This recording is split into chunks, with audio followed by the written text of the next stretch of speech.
Hi there, my name is Amanda Kaufman. And I'm Chris Lavelle. And we're so stoked because it's our favorite time in Texas. Oh my gosh. Once we get past the allergies, we hit the enjoyable part of spring. Yeah, it's so funny. It's like here in Fort Worth, all of the blooming and stuff happens in the very early stages and we practically die.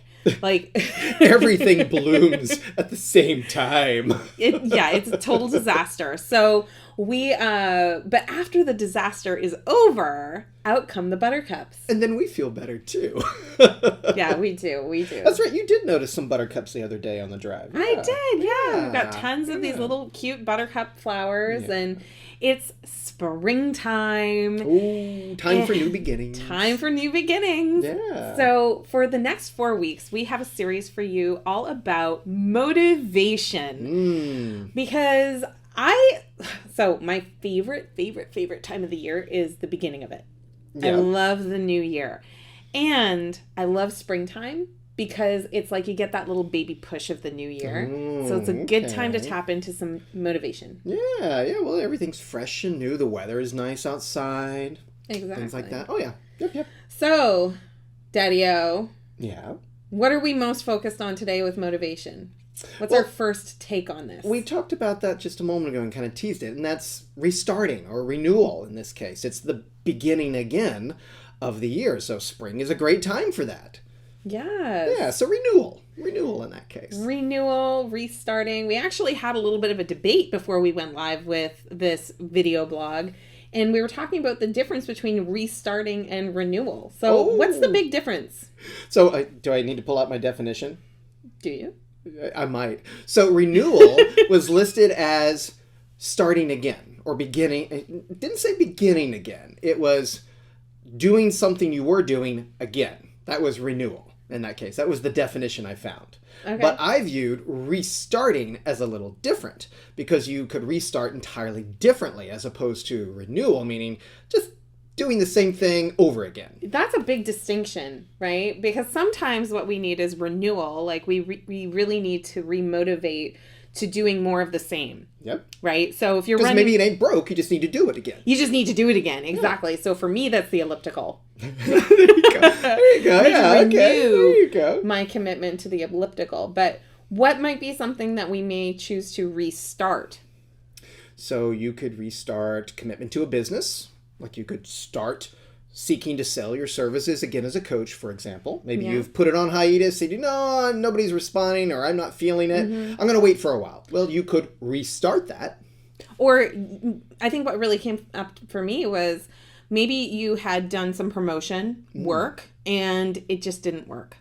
Like it wasn't working for you. It didn't vibe. It wasn't connecting with your audience. And so you decide to restart and maybe you change your strategy. So rather than stop, you restart, to your point. So, hey, the marketing didn't work the first time. You could say, I give up. I'm not going to do it anymore. Or you could restart. And to Amanda's point, you could restart it differently. Try a new angle. Try a new perspective. Try a new approach. Something that engages you creatively, maybe. You did that, actually. At one Say point, more about that. Yeah. Well, at one point, for example, Facebook.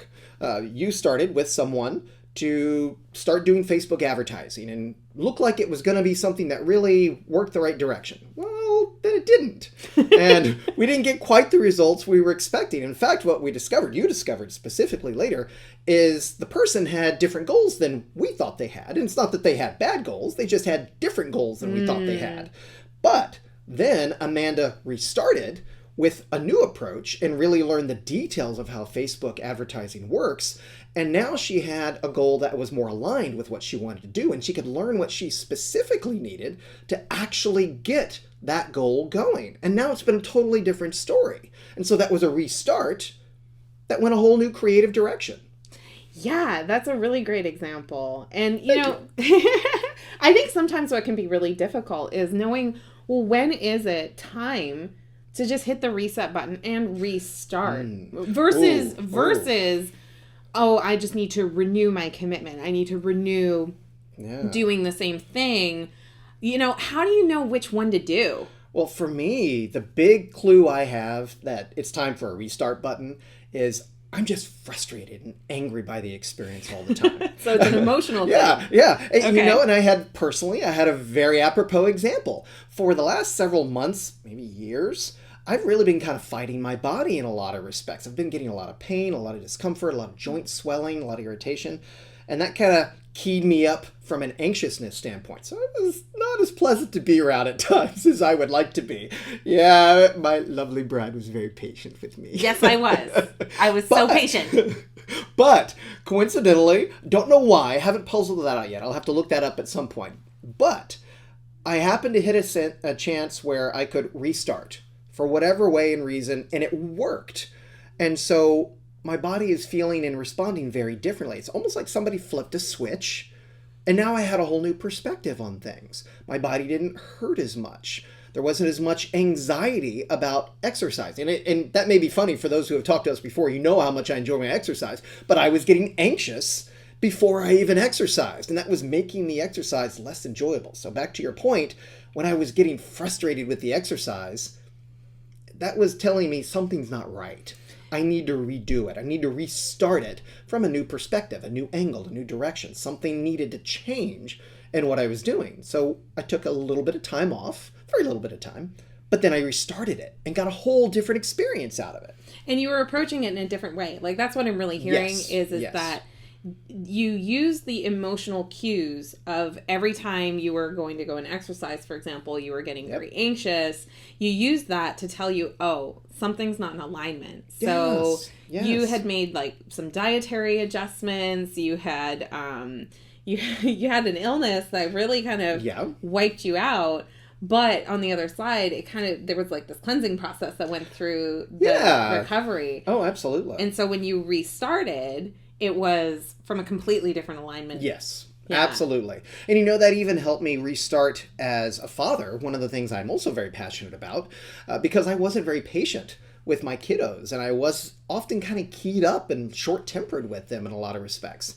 And this same time allowed me to reset that and restart as a father even, and I'm getting a totally different response from the kiddos on this now. I mean, this is more the father I wanted to be. I think you even said it about me as a spouse. You said, you're a lot more pleasant to be around. It's true, right? I can own that. It is true, and I'm proud of you. Well, thank you.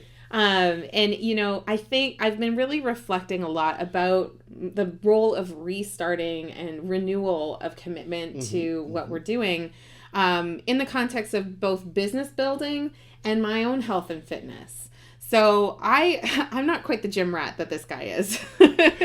Mild addiction. Mild addiction. For me, it's such an intentional thing. Like, I really have to be very intentional about going to the gym, and very intentional, like, big game changer was when we started hiring trainers to work with me. A coach, right? Because it just helped me with the accountability. It helped me stay focused and so on. Well, and they brought creative ways to look at exercise that engaged you more interestingly. Yeah, exactly.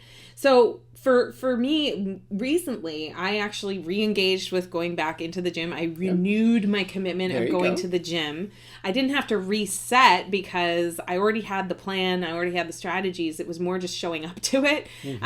So for about 2 weeks, I was out of the gym because I was sick with allergies and all of that kind of stuff. Legitimate stuff going on. Yeah, so there was all of that going on, and it struck me as I was warming up on the elliptical, and I'm like, oh, here we go again, right? I'm restarting again, but I realized, oh my goodness, my willingness to restart and renew is one of my most ninja skills. It really is. It really is. You do not let things stay in your way for long. You instantly jump into execution and you shift your mindset to support it.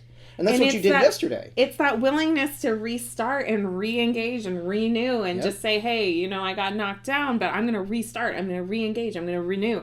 And I think sometimes we get so mired up in the failure, right? Oh, I failed not again. Going. Yeah. Oh, it didn't go the way I wanted again. Exactly. And so I think tenacity is really all about this appetite for restarting.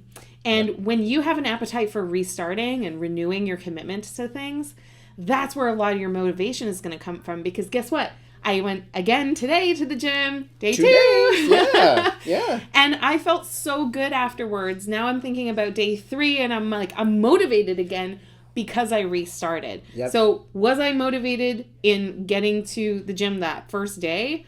That took like some serious willpower, people. Yesterday was a tough day for that. It was hard. Yeah. And because I did it just brought with it a whole lot of motivation. So we're going to keep talking about this topic of motivation over the next few weeks. I hope you'll join us. I hope you love this. And do your friends a favor that are feeling like they're stuck in a rut and they're never going to get there. Share with them this video or this podcast and just send it to them. Be a cool friend. And we'll see you next week. Hey there! Thanks for tuning into this week's The Crush Method video blog. I'm Amanda Kaufman. And I'm Chris Lavelle. We loved having you here.